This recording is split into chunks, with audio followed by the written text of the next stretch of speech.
Good morning, and welcome to Season 8, another episode of Gather for Her and our Season 8.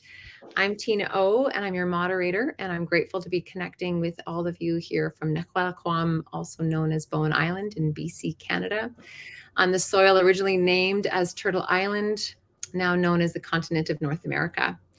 I'm grateful to rest my head, to play and to co-create here on the traditional unceded and ancestral territories, land and home of the Squamish people. Gather for Her invites you to be part of our co-created conversation with global leaders, change makers, and social impactors, and it's brought to you by Powerhouse and is produced by Regen Media. At Powerhouse, we walk beside leaders to amplify their change work as they walk their path of whole leadership, guided by relational leadership practices and Indigenous wisdom. And our impact media producer here for Gather is Regen Media, here with Charlene Sinjenko. Regen Media invites us to take the power of media into our own hands by supporting stories that heal, regenerate, uplift, and transform. We're here every 2 weeks on LinkedIn, followed by a private interactive wisdom circle held on the Leader Path, which is our virtual fire, but I'll tell you more about that later. And I am going to pop in a few times during this recording to introduce you to different things that we have available for you, leaders like you here in the house, so we can walk beside you on an integrated path of whole relational leadership, guided by Indigenous wisdom. Okay, this is also a live conversation, so we would love it if you would introduce yourself as a listener or a viewer in the chat. You can say hello to us and let us know where you're connecting in from, and maybe with an acknowledgement of gratitude for the lands in which you rest, play, and grow. In Powerhouse, we know that relational leadership begins with awareness. It's followed by a practice, and then is carried forward for future generations with an integrated knowing from our lived experience. So we invite you to be awkward here in your lived experience. Come as you are. Learn here and soften here with us, and let's co-create this world that we are living into together. So let's begin today's conversation. I'm going to pass to my sisters in change making and let them introduce themselves, and then we'll introduce our special guest for today. So over to you, maybe Sharon, to introduce yourself, and then we'll introduce, and Shar can introduce herself, and then she can introduce Karley. Okay, over to you, Sharon. Thanks, Tina, and welcome everyone. My name is Sharon Marshall, and I'm one of the co-hosts of the Gather for Her.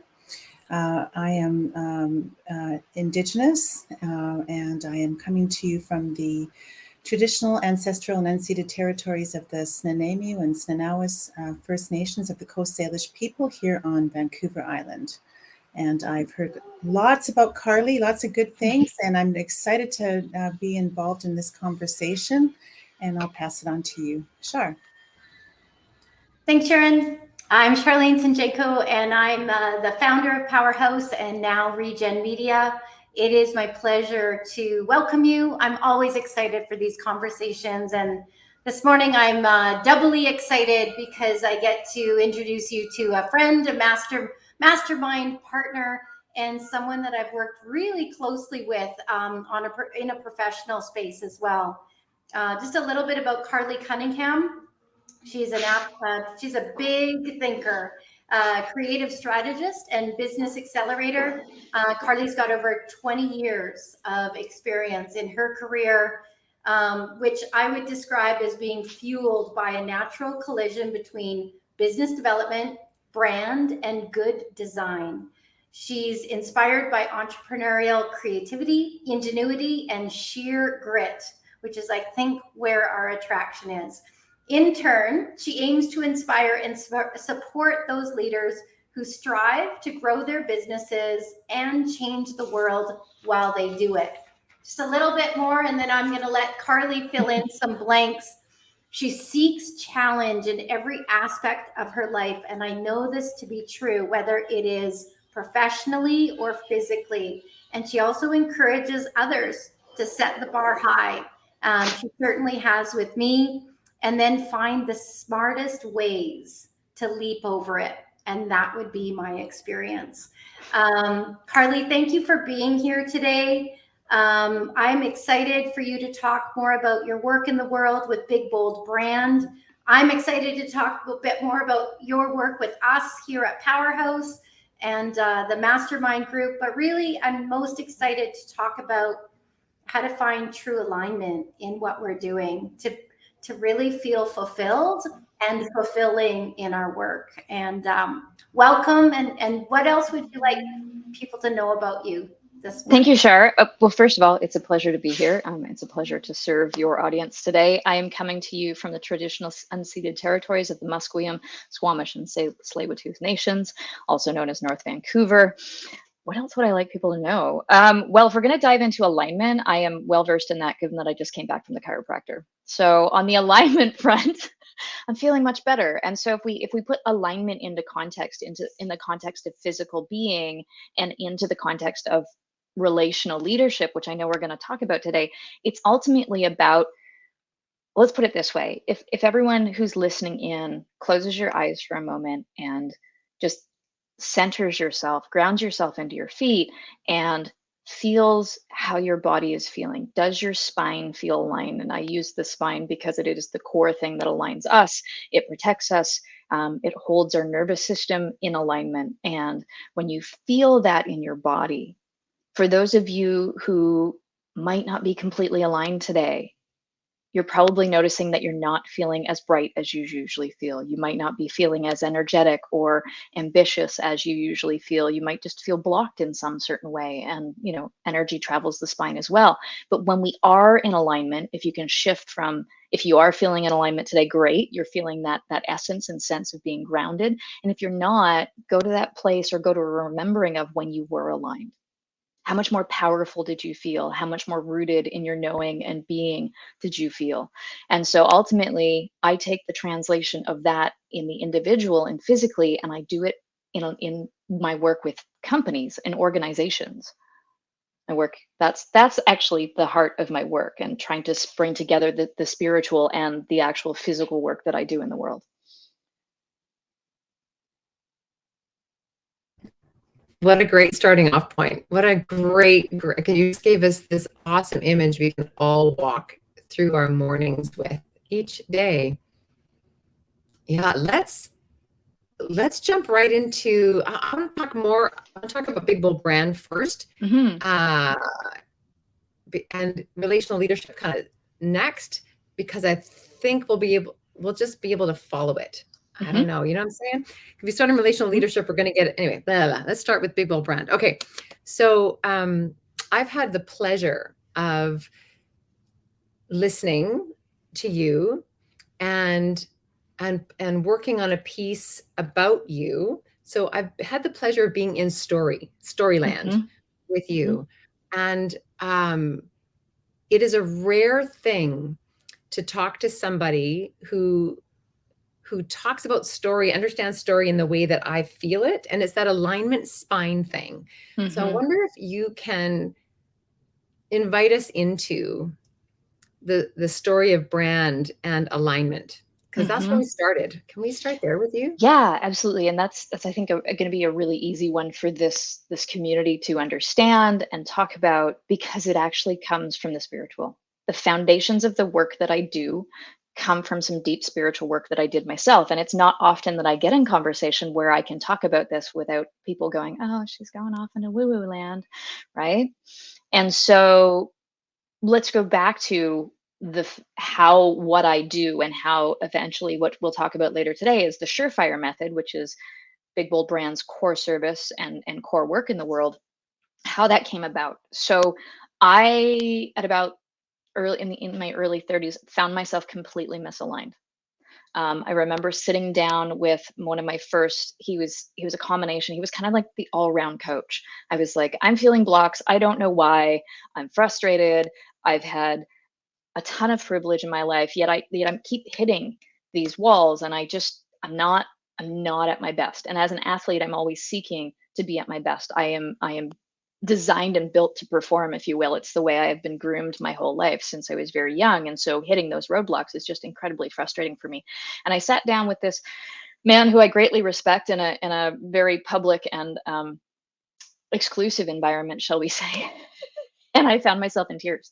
And all he did was say to me, how can I help you? And I said, well, I said, I have all the things. I'm in my early 30s. I am privileged to own property in this beautiful land. I own a business that is growing and thriving. I have access to so many different things, and I'm miserable. I am absolutely miserable. What's going on? And I don't know how to fix it. And so we progressively worked through the undoing and the unraveling what was effectively, at that point, I was seeing it as the outside in. And I had been architected since I moved to Vancouver.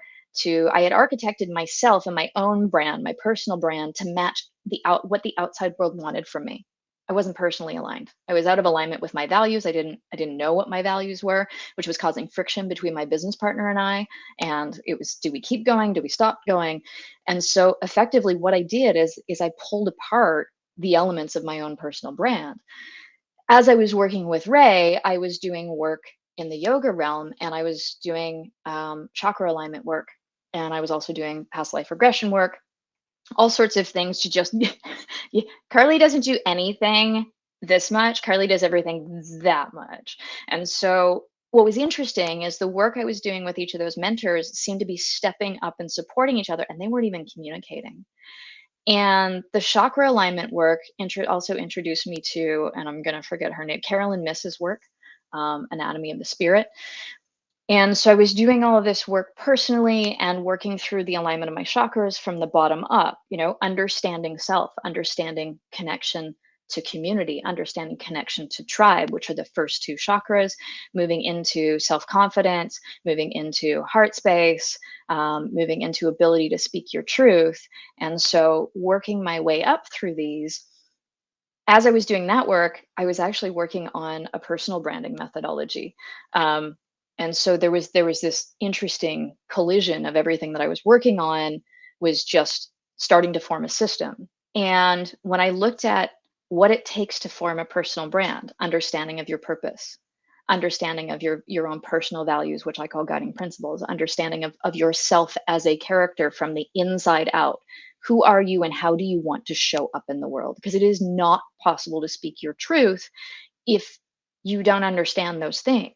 You're just parroting back what people have said to you, what you believe people want you to be, and you're building that like I was from the outside in. And so as I was building this, and one day on my desk, I had the diagram of the alignment of the chakras of some of the stuff I was studying, and I looked at what I had built and I overlaid them. And I realized what I had done is I had built essentially a business model of how to align yourself for an organization or a business or a personal business brand so you could get to the point of speaking your truth with confidence, with grounding. And so it's essentially evolved from there.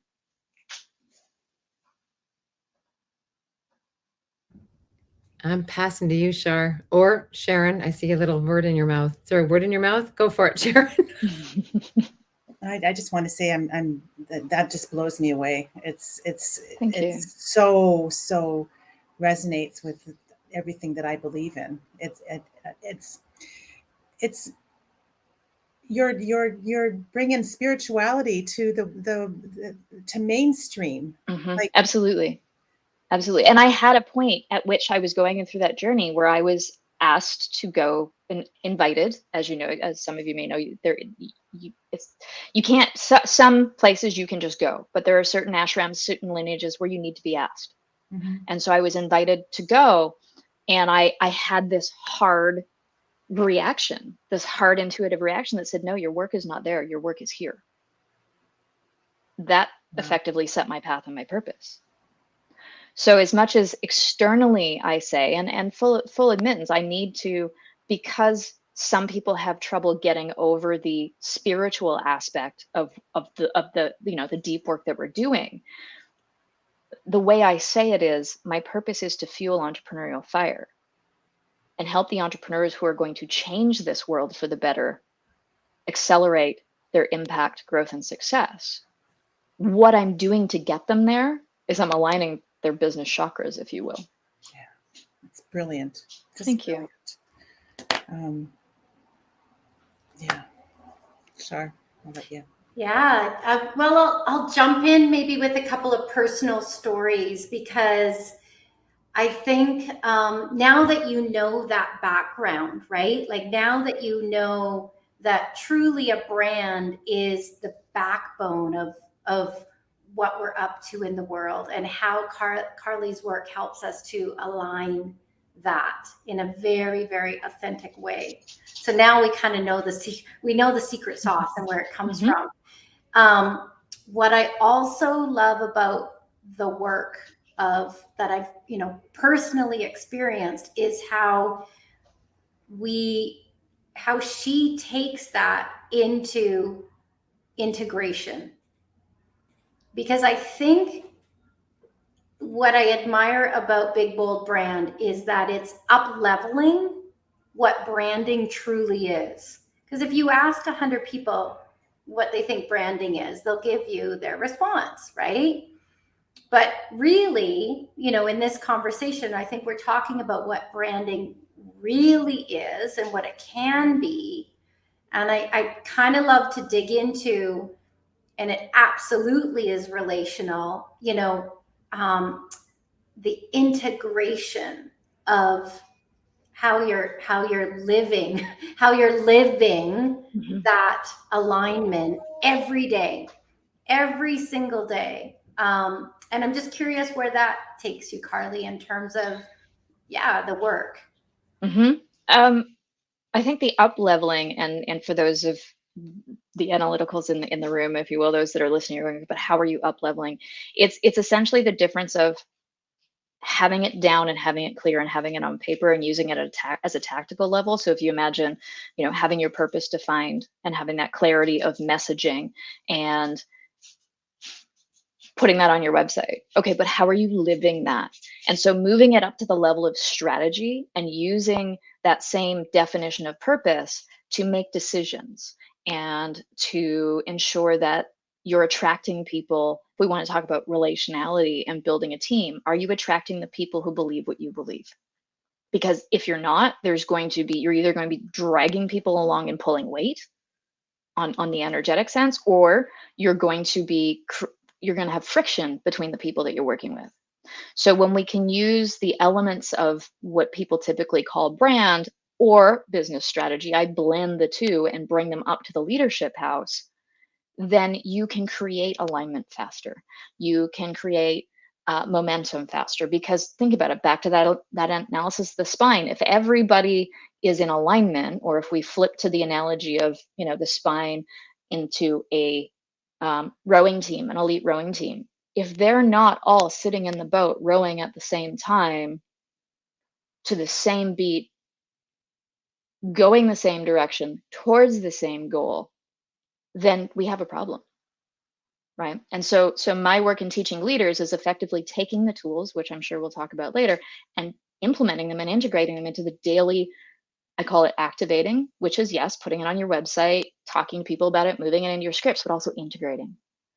So in your processes of your business, how are you ensuring that you're fulfilling your brand promise? How are you ensuring that process is in alignment with your guiding principles or your values? Are you doing things that demonstrate that you're living your values, you're living your purpose, you're fulfilling your mission? And so it's, again, pulling apart the layers to put it all back together so it is aligned. What I love about that, Karley, is it's really simple then. It's really like how you live is how you lead. How you do one thing is how you do everything. And they're not separate. No. Right. And that's how sometimes I find in Powerhouse, people new to Powerhouse, they struggle a bit with calling themselves a leader or a change maker.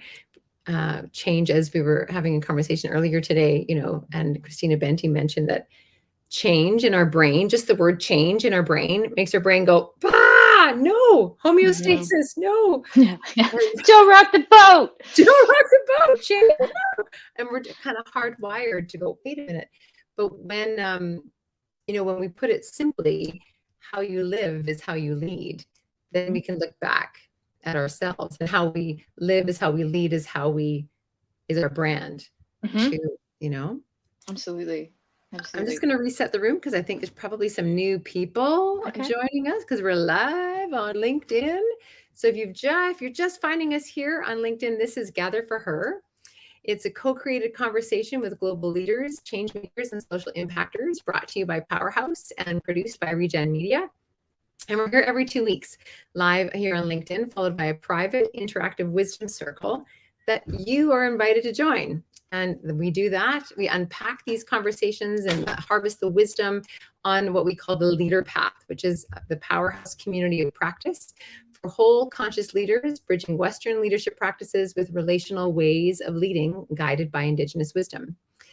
So this is a live conversation. We are living our leadership in this conversation. So please introduce yourself if you're new here in the chat, and let us know where you're connecting in from. And let's go back to our guest, Karley Cunningham from Big Bold Brands, Big Bold Brand. And I want to ask you our first question that we sent over to you, which is, why is relational leadership important to you? It goes right back to what we were just talking about before the break, when you said so many of the powerhouses in this community stepping into a place of change, being a change maker or an architect of change, is a term that I use, is hard. Being a leader and accepting a leadership position is hard. And I know experience that myself. I mean, in the LGBTQ2IS community, I never wanted to be a leader. I didn't want to be in that spotlight. But in a way, I was invited in to fill a void, because there aren't a lot who want to be in that spotlight, who are, I don't want to say brave enough, but it does have, you are making yourself vulnerable. You are putting yourself out there to say, hi, I'm here. And the reason I did that is because I strongly believe that you can't be what you can't see. I'll give you another example of that. I was watching a mountain biking video that just is a mini documentary that just dropped, called Bike Town. And we were watching some riders go over big gap jumps. Like, we're talking 12 feet between these gap jumps. And it dawned on me, I'm like, those are women. Typically, when we see riders doing that in the culture of mountain biking, it's usually the guys, because they're the easy one to find. And I was like, hold on a minute, those are women doing the same thing that the guys do. I could do that. And I'd never actually seen myself, I'd never given myself the permission to even try, because women just don't do that, right? So giving yourself the permission to try is the same thing as giving yourself permission to lead. But seeing folks that are already doing it is so, so important. And I think, coming back to what we were talking about, why is relational leadership important to me? Because I think the old model of the leader isn't serving us anymore. And when I say the old model of the leader, it's the leader on the pedestal. It's the person at the top of the pyramid. And that's no longer working for us as a society. It's also isolating and separating, right? Especially for women. We put ourselves out there. What's the first thing that happens? We get judged. What's the first thing that gets commented on? Our appearance, right? And so it's isolating, it's separating, it downplays you, it cuts you down. So putting humans on pedestals, that puts them in this demigod status. And then all of a sudden, you're not in community, and you're dehumanized. And you're separated from your own truth, because people start making up stories that they want to believe about you. And that's damaging. I've had that happen, and I can tell you that it is utterly awful. I've had someone tell me who they think I am, and it was so disconnected from my own reality that I didn't even know how to reconcile that conversation. Other than, well, who do you think I am? Because everybody tells themselves their own stories. So bringing it back to relational leader, to me, that means being in relationship with the people around us, being in community with them.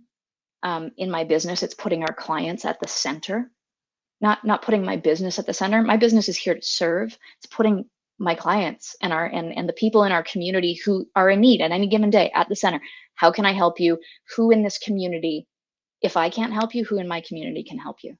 And making those connections and weaving that community tighter together.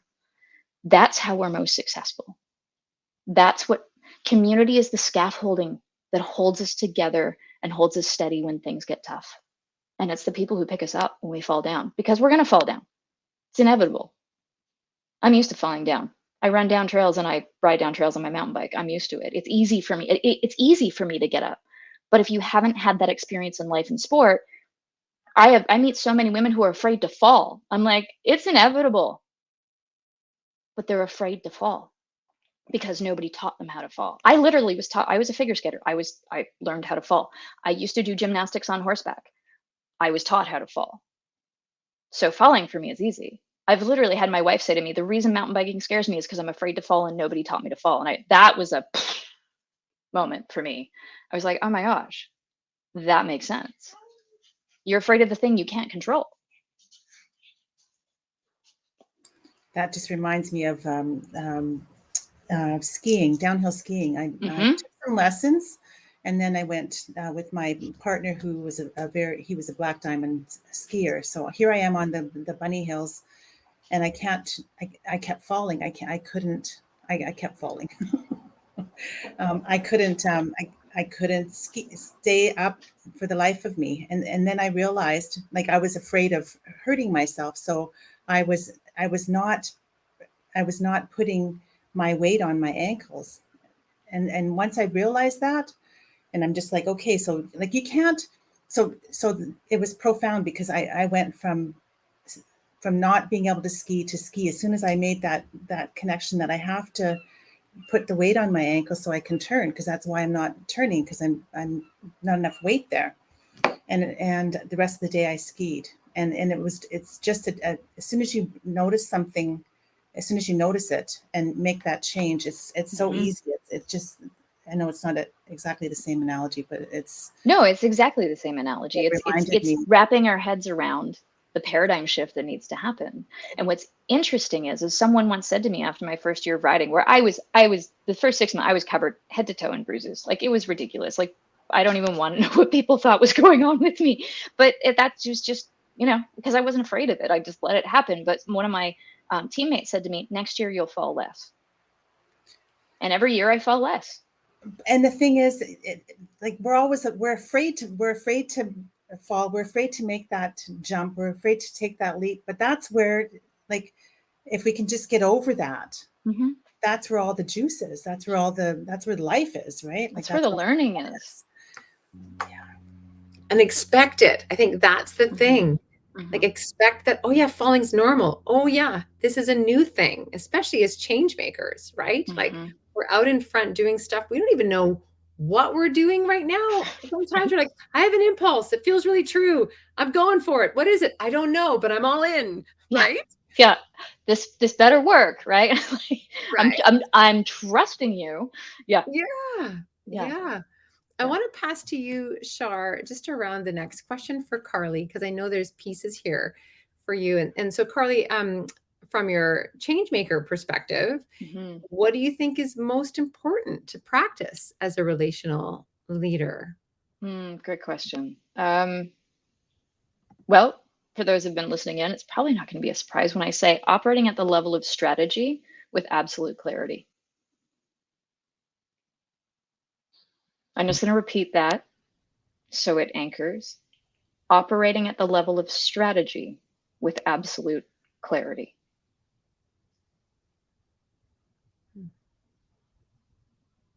And I'm curious what that looks like for each of you. What did you envision? Wow, say the word you can't say, Karley. What did you envision? When I said that? What appeared for you? What were your thoughts? Yeah, what comes up for me is simplicity, actually, is purity. It just, for me, strategy is a process that I'm privileged to walk through with someone like you. Thank you. In order to get the backbone, in order to literally, like, get the backbone I need to then be who only I'm here to be. Mm-hmm. That is my brand. If I live in that, that's my differentiator, to know what that is and then to live in it. And I'm excited to hear what these guys think. And I want to make sure that we swing over to a couple of the surefire tools, Mm-hmm. because I feel like there's more weight on the ankles Mm-hmm. that we can Mm-hmm. actually give Yeah. to someone today, Mm-hmm. to kind of like, But before we jump there, like, I'm curious, Sharon, when you heard Karley say that, what came up for you? Right off the top, relief, and it was like a weight off my shoulders, because I don't spend a lot of time in strategy, and probably because I'm not absolutely clear. And so like, to me, if I was operating at that level, I think that that would be, it would be a game changer for me. Can I jump in on that? Sure. So the world in its current state, the structures that have come before us, I will not mention what I would call the forces of evil. But we've been taught that strategy is difficult. Strategy is only for those people. Strategy is only for the people that can understand it.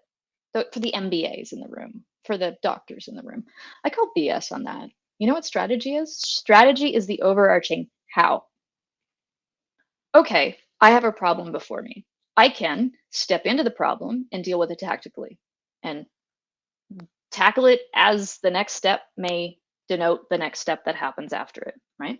Or I can step back and look above it and wrap myself, my being, my understanding around it and decide how I'm going to tackle it.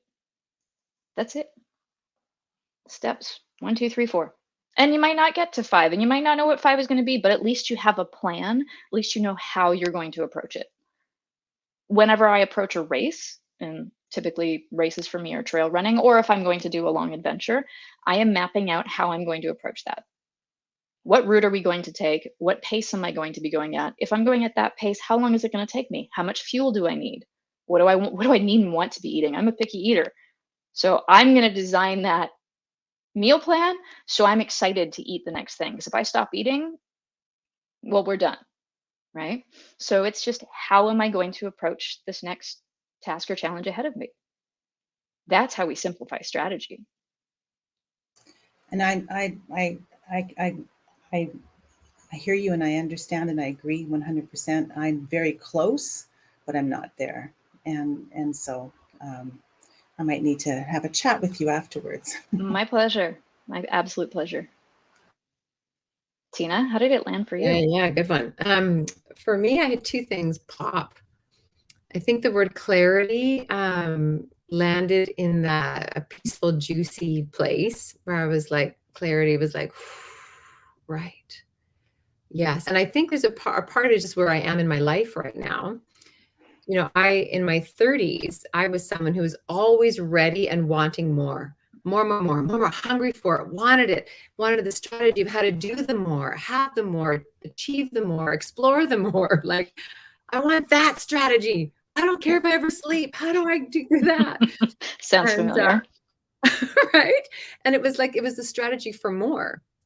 And I didn't have a lot of clarity on that, but at least it was sort of fit the cultural norms, right? Go, do more. But I'm out of sync with the cultural norms now because my clarity is wrapped around how I want to feel every day when I get up. And so the strategy when you said it like that, I was like, oh, my values get to go first. And the strategy creates the living. So as to lead, right? Live and lead. So it was a strategy for less, actually. But the second part of it was I'm built for impact. So like the more of me hasn't gone away. It's just gone into laser. So it's gone from this to oh shiny to this because you're clear on your purpose. Yeah. So that's where it took me. Start with why. Yeah. Thank you. Thank you. Over to you, Shar. About you brought up some. Well, Yeah. it feels like a good segue, like even doing this feels like a good segue. And Karley, I'm wondering what you would most like to share about the Surefire methodology, if there's like maybe a tool that you would like to leave us with or talk to us about. I really feel that it is about this to this. That is, it is the refinement.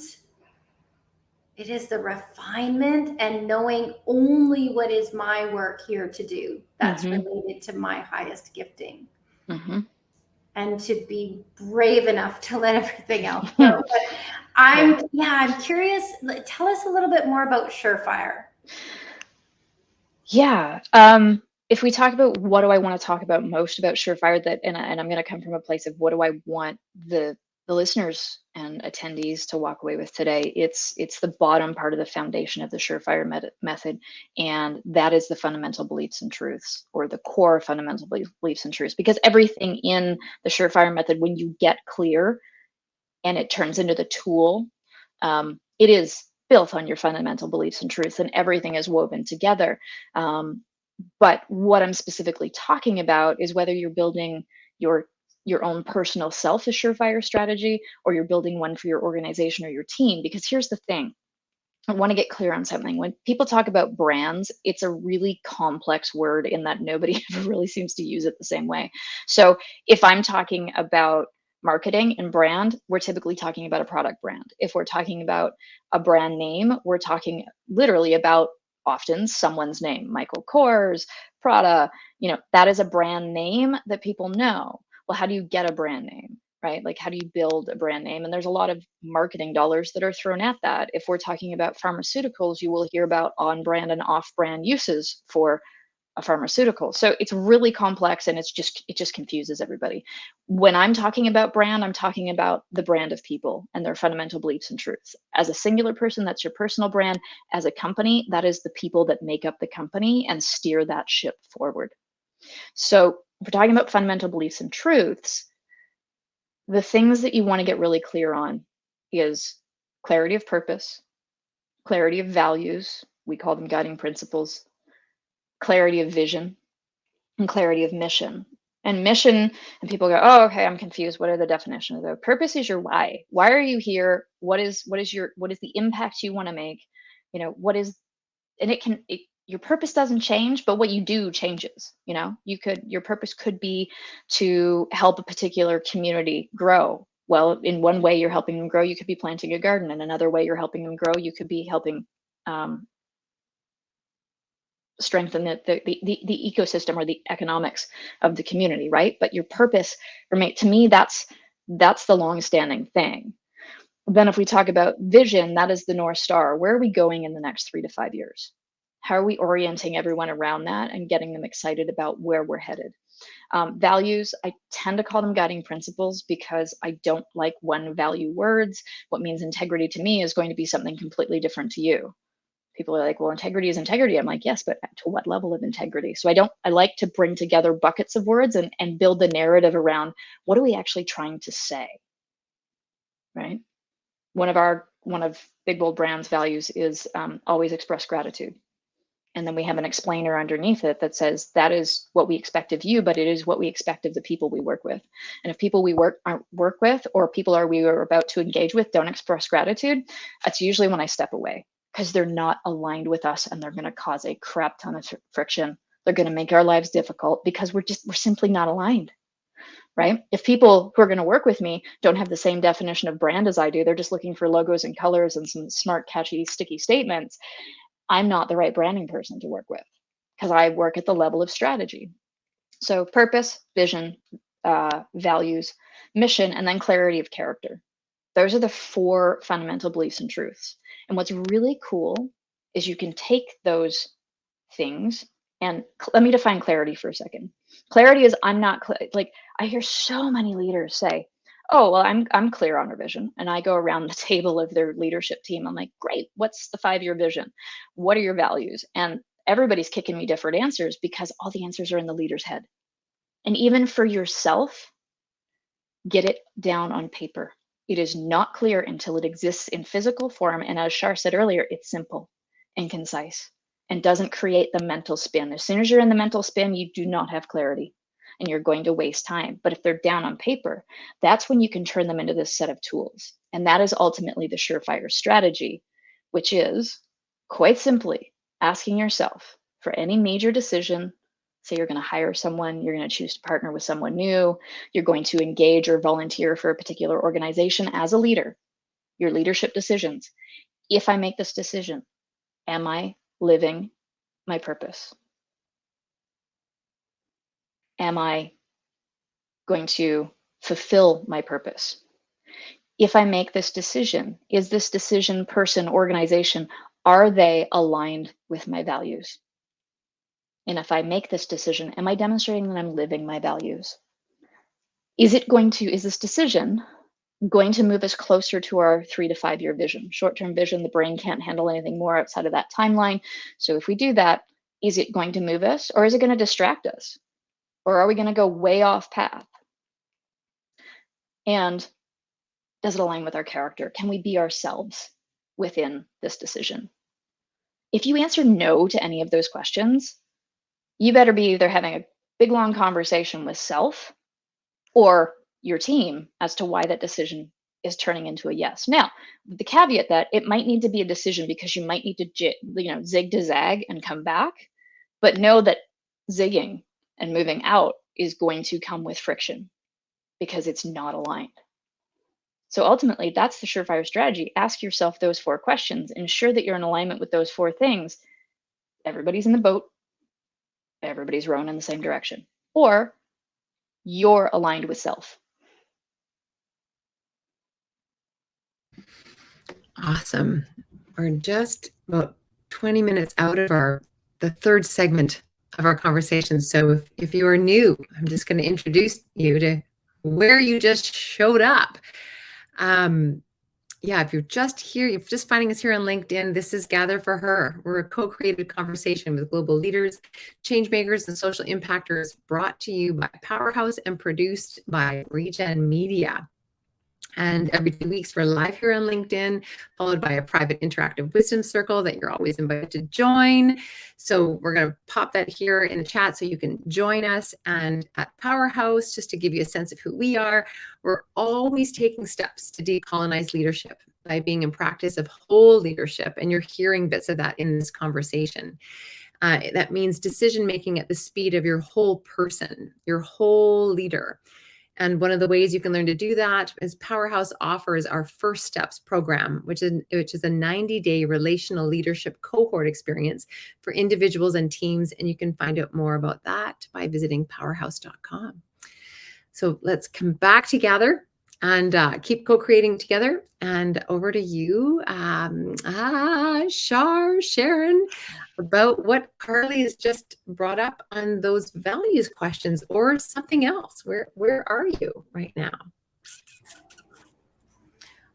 Well, I think the question that comes up for me in terms of where we're at right now in 2022.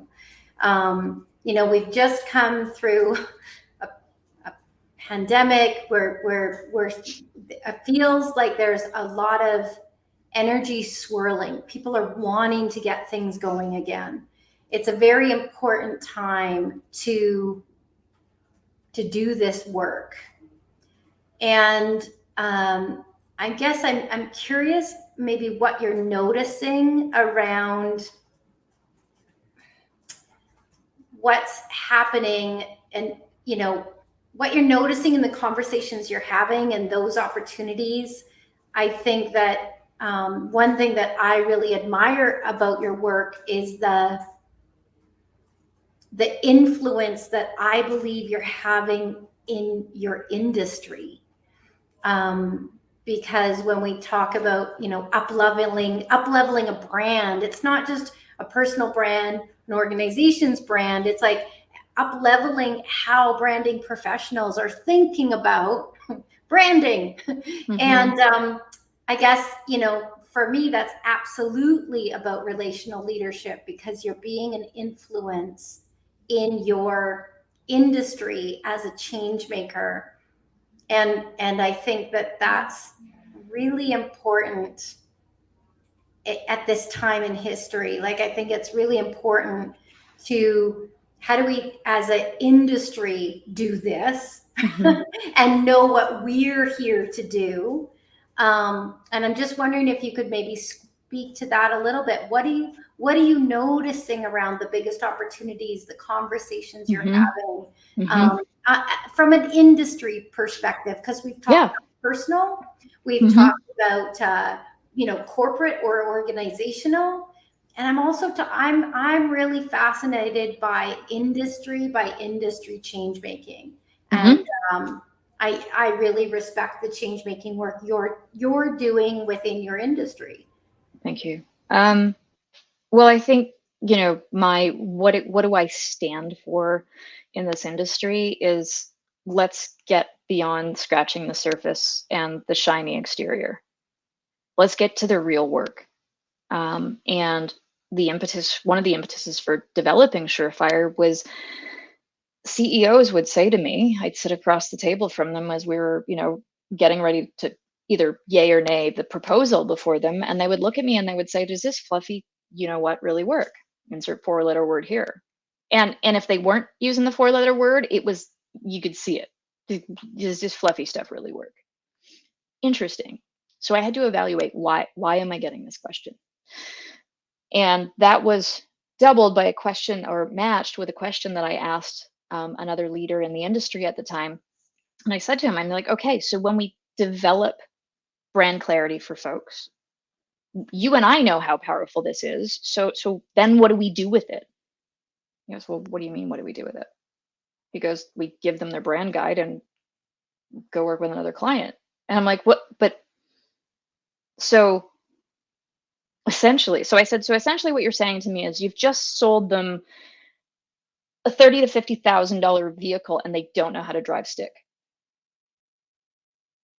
How valuable is that? Right? So my annoyance point was, oh no, we're not going to touch that. That's change management. Yeah, you've just taken someone's money and put something in their driveway that they can't use. Congratulations, hawker. Like, that to me was the most, just so against my values, right? Can't even, and so that was what the impetus for change for me was. Well, if we're going to say this work is powerful, then we have to show people how this work is powerful, right? And so industry-wise, I'm seeing those that are empowering their clients are succeeding. In the marketing and media industry, it's not those that can prove, oh, look how many impressions we got. Like, can we stop talking about page hits and impressions and followers? I don't give a rat's how many you're getting if you can't translate that into a business, because otherwise you have an expensive hobby. Or you're taking someone's money and you're not delivering a return on investment. So that's one of the things we're starting to see. And that is because what's interesting, everybody's like, well, why is tech, why are there so many layoffs in tech in these companies like Hootsuite and Unbounce and Thinkific? Well, because people became empowered in the pandemic to do it themselves. And they now know now they've seen behind the magic curtain, right? They know where the value is, or they know how to do it themselves. And we're peeling back the layers of what are things actually made of. On the bigger side, we're reaching that second extinction of agency. The bigs, for the most part, the big dinosaurs, they've gone by way of the dinosaur. Like, the big agencies have been dissolved for many different reasons. But it's that next level that reality is coming for you soon. If you aren't going to be nimble, if you aren't going to be strategic, then by way of the dinosaur you will go. And what I mean by that is, the agencies I'm seeing succeeding are getting clear on what they're best in the world at. What is their core service? And they're getting clear on who specifically they want to serve. It might not be an industry, it might be a particular mindset. For me, it's architects of change, the disruptors, the impact makers, the innovators who are creating the change in the world that we need to see today. So if you're not getting crystal clear on your strategy and you're running around being a jack of all or a Jill of all trades, well, good luck with that. So people are honing in, and I think in the communication, in the conversation that we're having about relation, it's about the world went global and got really big and bloated, and now we're coming back to community. So what is the community that you're going to serve and be in relationship with? Go ahead, Sharon. So did you see during the pandemic, because during the pandemic, that's when people realized they were dissatisfied with how things have been, their jobs, their careers, and whatever. They're dissatisfied with how things have been, and they wanted to make change. Mhm. So have you seen in the last 2 years, have you seen that change in your industry as well? Yeah, definitely. I mean, my industry has one of the reasons I didn't go into, the big Mad Men style of agency, which I really desperately wanted to do that work at the start of my career, was because I didn't want to play by those rules. I didn't want to have to keep up with the Joneses. I didn't want to be working 60 to 80 hours a week. And if I didn't succeed, you get punted out the door with, don't let the door hit you on the way out, right? And the industry for a long time had that self-importance. I'll give you an example. The awards that are given are often given for the most creative thing. And that is what, I mean, creativity is brilliant and I love it, but I question if that's where it belonged, because I had a client whose agency won for the campaign they developed. And they said it did nothing for our business. It was a creative campaign that was, made people laugh or made people think, but they didn't even put our URL or how to connect with us on that billboard. And yet here it was winning. So there's this self-aggrandizing, we're creative, we should be treated as, it's that demigod thing again, right? It was so based on ego. And I stepped away from that because I didn't like it. It didn't align with who I am. It doesn't align with gratitude, and it doesn't align with community, and community is about back and forth. And so really where I'm getting to is I started seeing people again as they connected with family because they were forced to be home, and realized how great it was to go for a bike ride with your kids at 4 o'clock in the afternoon, how great it was to have weekends off, how great it was not to run the grind, going, oh, wow, there's a life outside of this ego driven industry. I don't want to play that game anymore. Some of us had already figured it out and have been fighting against it for years. But I think there is that general sense of, this isn't brain surgery. This isn't heart surgery. We're not saving lives.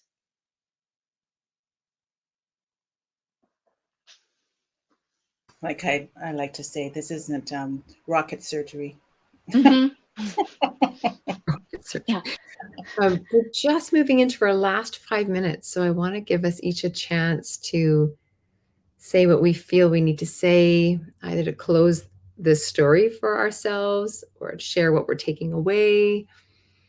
And know that we can always reach you, Karley, at Big Bold Brand as the conversation continues. I'll go first because I'm kind of sitting on it. I can, if that's all right. Your metaphor of oh, so you just bought a car. You just sold your client a car and they can't drive it in the driveway.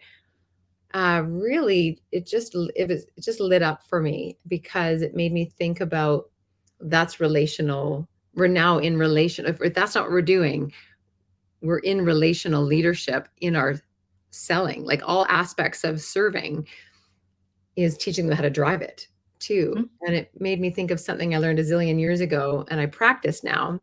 People often wonder why I have people in my house all the time.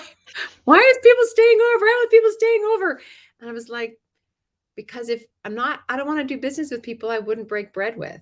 And if I wouldn't have you sleep over in my house, and not necessarily everyone's going to sleep, you're not all invited, just you are. Anyway, I don't know everybody who's watching, but if you're going to come and Like, if I'm going to work with you, I want to know your life. Mm-hmm. I want that relational piece. So I want to be able to not only sell you the car, but be in the car with you when you drive it, is what I'm Mm-hmm. saying. So Yeah. that I'm leaving with that, and the simplicity of it, the silliness of it, and the absolute clarity of it. So thank you for your leadership, Karley. My pleasure. Yeah. So I'll jump in. This conversation, like Karley, what you do is just so refreshing for me. It's exciting to see this work. It's so needed, and it shows a paradigm shift in society. And I've noticed this shift. I'm in an MBA program right now, and I've noticed that in like business is starting to shift, and this is just another example. It's just so exciting, and so thank you so much for the work that you do. It's so needed, and I am taking away that. Plus, I would love to have a chat with you Mm-hmm. afterwards. You're on. Thank you. Well, I'm leaving with gratitude always, and always fueled up. If you have the chance to have a conversation with Karley, to host a podcast, to have her speak with your team, to simply check out her website, she's got some great tools. She is absolutely a huge, as you've heard, a huge believer in the power of community and being of service. And I can, speak to that from very, very personal experience. So gratitude for being in our conversation today, and in everything that you've contributed to Powerhouse and to my business as a social impact entrepreneur. Really grateful. My pleasure. My pleasure. What's coming up for me is, I mean, there's so much I could jump onto from each of you. So thank you for being in conversation with me today. I think something you said, Sharon, is really important to acknowledge, and I want to encourage the listeners in the community of Powerhouse, because there's often that voice because systems are changing and they need to be changed. And you know what? None of us knows what the new replacement for capitalism is. None of us knows what's going to work. But for the first time ever, our economic theories aren't ringing true. There's contrasting things going on that by theory should not be happening. So we need to figure it out. And it's very easy. And I know that women and non-binary people are the first ones to go, but who am I to step up and create change? And I still, after 10 years of working on and refining this model, improving, having our clients prove that it works. I didn't have to prove that it works. I had to trust that the knowledge that was being given to me, because I truly believe that while I synthesize it, it comes through me. Trust what's coming through you, play with it, figure out how it fits together. I still to this day go, who am I to create change in this industry? And I'm not going to go to the who am I not. I'm going to go to, well, if I don't create change, who is? And if I don't go through the iterations and fall down to learn to make it better, who is? So if you're thinking, who am I to create change in my industry, in my space, in my sector, for my family? Well, if you're not going to do it, who is? And this community, the Powerhouse programs, will help you up or prop you up, hold the structure around you, be the scaffolding around you. So I encourage you, if you're being called, to step in. Thank you, Karley. Well, we've lost Tina for a moment, so I'm going to close us today with gratitude. Check out our programs, our offerings at powerhouse.com, and join us any Wednesday on Gather for Her for conversations like this and many, many more. Thank you for being here. Thank you for being here. And we look forward to seeing you all again very, very soon. Thanks so much.